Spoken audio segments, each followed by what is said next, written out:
Hi, I'm Rachel Olson, founder of Best Mom Products, where mompreneurs share their adventures in business.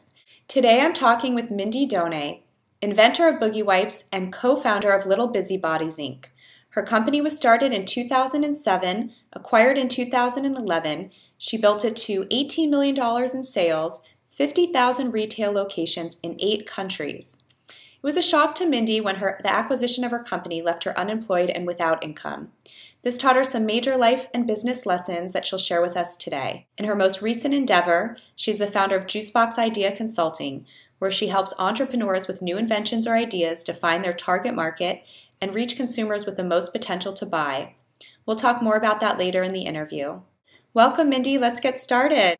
What are the first steps that you took, and how did you and your co-founder, Julie Pickens, divide responsibilities? Started researching manufacturers and found one who was fantastic and took a big risk on me and listened to my little idea. Ultimately, it came down to where I was like, I think it was going to be about $15,000 or $18,000 for our first run of product. And I had maybe half of that and couldn't, I was like, what am I going to do? And plus, it can be somewhat lonely when you're on your own. And we all have mom friends or friends that we think would have a good skill set that would match up with ours. And Julie was one of those people for me. So she had a great sales background, and being a little bit older than I was, she also had a little more experience with some of those types of, the finance and the business side of things. And I knew that I loved marketing and branding, and I wanted to do that piece. So we put a company together, and we started to, Julie managed a lot of the process of,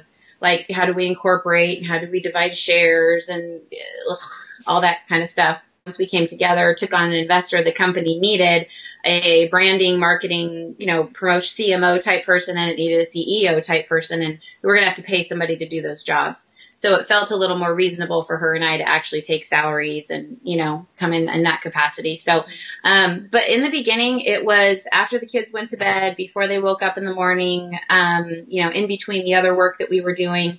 And slowly just it started to spiral. And we're on the Big Idea with Donnie Deutsch. Mm-hmm. We got a good hit there. We got a big meeting with Rite Aid. When you were at Boogie Wipes, what was the one thing that you did? I mean, obviously getting, Rite Aid to be interested in you and eventually carry your product is huge. Mm-hmm. What were the results of some of the other shows that you were on? I think that in the beginning, a lot of it was used to gain the retail attention. Because, getting into retail is a major, a lot of the clients I work with at Juicebox right now, they think, okay, I'm ready. Let's go to retail. And I'm like, okay, here's a list of 10 questions. Have you ever heard the term, EDI? What's your distribution and logistics look like? Do you have a UPC code? So, a lot of those really simple kinds of things. But above and beyond that, you have to recognize that when you get into retail, there's a tremendous amount of costs associated with marketing, the programs that they have in place. Every little tiny inch of shelf space that they have is very valuable to them. And they're not going to just give it away because, oh, that seems like a great idea and you're a nice person, and none of it works that way. So it's difficult, it's cutthroat, and you have to prove yourself. So a lot of those shows early on we used to show the retailer, look, we've got this traction. We're doing the work. What it shows is a tremendous intention, momentum, potential, and those are some of the big things that they're looking for on a marketing and promotion scale. So the work that was kind of my piece of what I did was to garner that attention, to get consumers interested.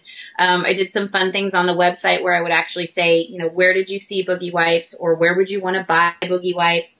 And it's all really to support that major retail distribution, because once you get in, that's only the door is open, and then you've got to turn around and get people through their door. And, I remember when one of our very first accounts was Fred Meyer in the Portland area, and we literally drove around to Fred Meyer's and bought the package off the shelf.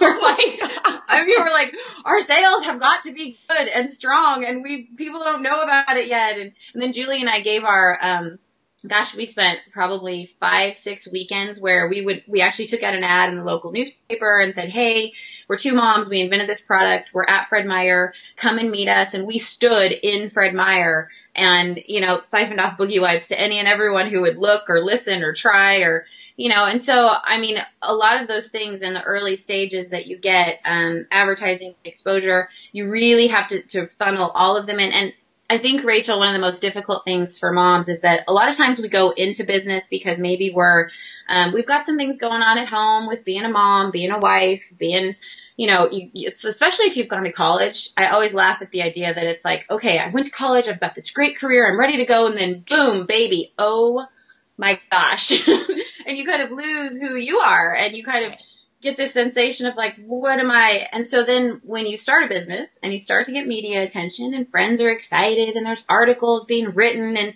it's easy to get a big head and kind of be like, oh, that's great. And you really got it. That was one thing that Julie and I were very good at, is pulling it all in and saying, okay, this is all great, but at the end of the day, we're not making any money. So it's not going to go anywhere. So, really stopping and saying, okay, we've got to push this into a retail channel. How do we use this to grow the business, better the business, make this less about us and more about this product that we've got to sell? So how did you do that? How did you go from a very short period of time in business to 50,000 retail locations? I mean, that's huge growth for just 4 to 5 years. And you said you were working on it part-time for the first few years. So you said Fred Meyer's was one of your first accounts, which is interesting. So you got sales to them, and then what did you do? Turn around and say, hey, we're in Fred Meyer's, and go to the next place? You got it, sister. Yep. We did a lot of that work. So like a basic retail presentation, I've been helping a lot of my clients right now that are, even if they're just trying to get in maybe a Bye Bye Baby or a Babies R Us, or HEB is actually a fantastic chain in Texas that takes a lot of risk, a lot of chances on some kind of new fun products. And so anyways, there's kind of a system of how to grow, especially in the mom invented baby category. And we did exactly that. So we would say, look, we started online and we sell this many units and this is our growth. And now we started to do trade shows and we sell this many units and this is our growth. And now we're in this account. And, so we would talk a little bit, as, there's etiquette to follow within the retail system about how to present that information. But showing that growth is tremendous. And, I'll never forget I tell this story a lot, but our Target meeting, because I actually went in with I had said, where do you want to buy Boogie Wipes? And I went in and showed Target, like, here's a list of, 15,000 moms in the last month that have been to our website and said, I want to buy Boogie Wipes at Target. And they were, they're, like I said, they have a lot of systems, a lot of, I's to dot and T's to cross before they'll let your product in. But when they see that you're trying, that momentum is there, the product is strong, you've got the financial backing to support it. The cash flow to manage the inventory cycle is a really difficult one. And so, I think in terms of how did we get that growth, it's making the sale and then delivering on the promises. That was the biggest part of it. You want to go big with a consumer product good. How much money does it take? Like, how much money do you need from investors if you don't have it? And how much money how many more times are you going to have to go back? How do you project what you're going to need? What a great question. I think that ultimately a lot of it comes down to cost to produce. So cost to manufacture, what you can sell for, all of those things are a really big factor in how much money you're going to actually need to sustain your growth. A lot of it will come down to experience. In the early days, I know Julie and I often kind of look back and think, had we have had somebody with some more experience with, a CFO or somebody that'd been there, done that, and been able to look at our projections and our financials, and kind of, we were in a very reactive mode. So there was a lot of, okay, this account wants us, get the inventory here. And so that requires more money to grow. So I think if you can ultimately kind of scale back and sustain some kind of growth that, if you decide, look, we want to maintain, Julie and I could have said, we're never going to we don't want to give up any of the company. We want to stay 50-50, and we'll take in friends and family money. We'll only take in debt. We'll factor, we'll borrow, we'll pay it all back. We don't want to give up equity. So that would have been one route we could have chosen. And instead we decided to take on that investor, and we split it up 30-30-30, and he came in. But ultimately, even after he put the money into the company, we went back to that well, just like you said, which made it all the more glorious when we were actually acquired that we could pay him back. We spent as much as we made. So the company was still not profitable when we were acquired. So ultimately the acquisition came in the form of equity, the brand, what we could do, the efficiencies that Nehemiah could create within their own company, and synergies to see the brand grow. You just said we did 18 million in sales and still not profitable until, right till the end. So you can see how much money it takes to get there. As I work on new projects, I can already see ways that I've stopped and said, I'm not doing that again. You know, I appreciate that account. They're a great retailer, but lost a ton of money doing that at Boogie Wipes, and we're going to go this direction. So interesting. So you don't have to say the retailer's name, but what kind of thing would that entail? A lot of retailers have some really high fees to be involved at their level. They also have some really high inventory requirements for replenishment, meaning that you've got to stock and carry and be ready to fill their shelves at the drop of a hat, which requires you to put out a lot of money initially to be able to have that inventory in your system. And then the other piece of it is, you know, the flip side, not just the retailer, but with the manufacturer. So being able to start in a place, one of the biggest things that I work with my clients on right now is getting their costs down, because they think, okay, well, it cost me, you know, $5 to make it, and I think I can sell it for 10.